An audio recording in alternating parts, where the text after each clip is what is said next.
Որևէ նորություն չկա, այս պահին շարունակում են որոնողական աշխատանքները նույն տեմպով, ոչ մի վայրկյան տեմպը չի թուլանում, բայց որևէ այլ բան չեմ կարող ասել, որովհետև որևէ այլ բան չեն հաղորդում։ Պարոն Սարգսյան, երեկ մեր գործընկերներից մեկի հետ զրույցում հորաքույրը երեխայի նշել էր, որ իր մյուս եղբայրը, որը խոսելու հետ խնդիրներ ունի, լոգոպեդի մոտ այցելության ժամանակ անընդհատ կոկորդին է ձեռքը տարել, այդ մասով ինչ տեղեկություն կա կամ ինչ վարկած է շրջանառվում։ Ճիշտ ասած, այդ կոկորդի հետ կապված երևի թե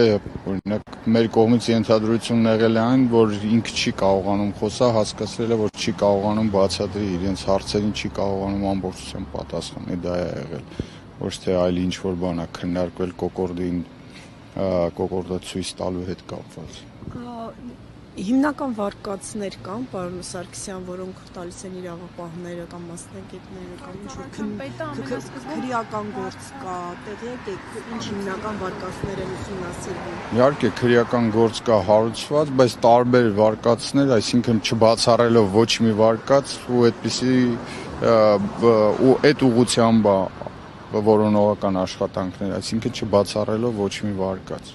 Բայց մեկի վրա գոնե կենտրոնացված Ոչ, այդպիսի։ Առավել շատ որի վրա եկել, առևանգում, սպանություն, մոլորվելու վարկած, բայց Նորից եմ կրկնում, չբացառելով ոչ մի վարկած, այդպիսի որ